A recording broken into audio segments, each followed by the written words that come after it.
Hello everyone! So again, this is Miss Say Caranza, licensed real estate broker based in Cavite. So yun po, what I'm showing you right now is yung actual unit ng ating Block 1 Lot 2. So ayun po, doon sa lahat ng client ko po na naghahanap ng perimeter or yung walang katalikuran na twin homes dito sa Valencia Enclaves, meron po tayong isang reopen unit ngayon. So ito po yun mismo. This is third unit from the guards house. Ayun po yung mismong guards house natin. Ayan. Yan po doon sa may tricycle. Then, this is Block 1 Lot 2. Again, this is a first reserve basis po.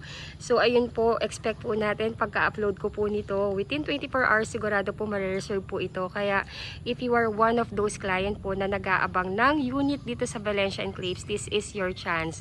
This is only 3.6 million. Complete finish, complete turnover. Pag turnover po sa inyo to, may tiles na po ito. Meron na po itong 3 bedrooms, may 2 toilet and bath. Yung ground floor, naka-ceramic tiles na po yan. Yung second floor, naka-wood tiles. Lahat ng bedrooms, merong built-in cabinet and hanggang 2 car park po yan. So, ayun po, papakita ko na po sa inyo yung unit. So, again, ito po yung exact na unit po. Ayan. So, this is a 55 square meter floor area and an 80 square meter lot area. So, again po, this is a first come, first reserve basis. This is a ready for occupancy po. So, again, ayan po, naka-cathedral window po yan. And ito pong ano natin, itong frontage natin, 5 meters po yan. Itong frontage natin.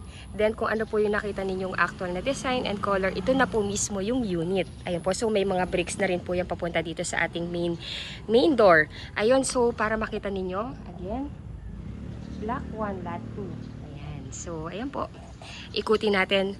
However, hindi ko lang po ito mapapasok kasi nakalock po ito. This is an SOP po. Lalo na po wala pang nakatira dito. Kailangan po alagaan yung bahay. Kaya dapat po nakalock po ito. Ayun. So, again po, as you can see po, ito yung car park. 2 car park po, Innova and Wigo. Na po namin. Trinay na namin i-park. Yes po, kasya po siya. Ayun. So, ito po yung lot. Ito yung muhon natin. So, ayan. Ito po yung muhon. Papunta po yan doon. Ayan, as you can see po, walang katalikuran. Napakaganda po. Ayan, so if you are aiming for a good ventilation ng unit, kahit meron kayong extension sa likod, this is a perfect option po. Kasi kahit mag-extend kayo dyan, pwede kayo maglagay ng bintana. Kasi unlike po sa ibang unit, pag nag-extend yung unit sa likod nyo, magdidikit talaga extension nyo. Unlike pag ito, which is perimeter po yan, or walang katalikuran, pag nag-extend ka sa likod, kahit mag-extend ka, maglagay ka ng bintana, ventilation wise is hindi po kumbaga hindi po magkakaroon ng sagabal. Ayun, so ikutin lang natin. Ayan po, ganyan po kalaki yung unit. And ganyan din kalaki yung lote. Ang ganda. Ayan po, so ayun po. By the way po, yung nakikita nyo yan po yung magiging basketball court tsaka playground. So ayan, napakaganda talaga, yun lang masasabi ko. Actually po, there is a 3 reopen unit po nito. Pero ito po yung best talaga na nakikita kong location. So again, this is a first reserve basis. Ayan, so ito yung likod. Galing, no? Walang katalikuran. Ayan, no? Ayan po. And ito yung provision for the dirty kitchen and laundry area. So, pwede nyo pang extend yan. Ito yung mohon. So, hanggang dito po yung pwede ninyo maging extension. Paganyan po. Ayan. Then, ito yung likod. Ayan.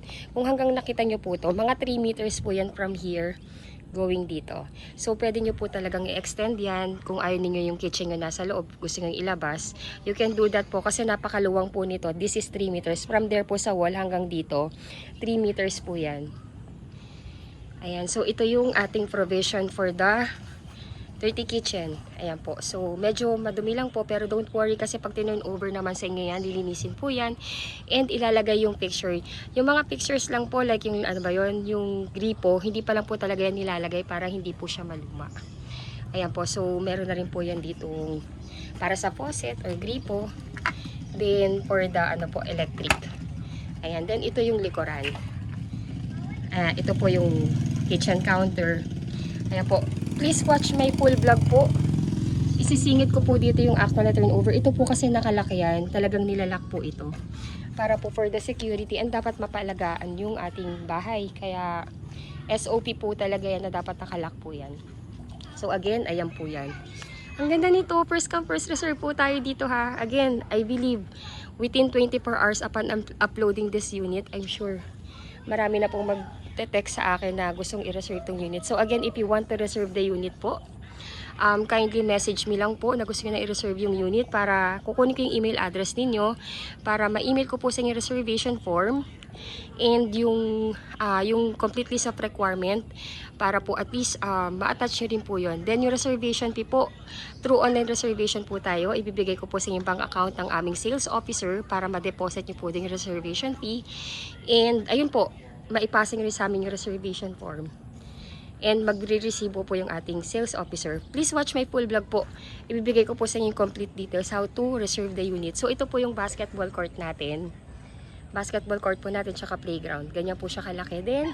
Ito yung ating guard's house.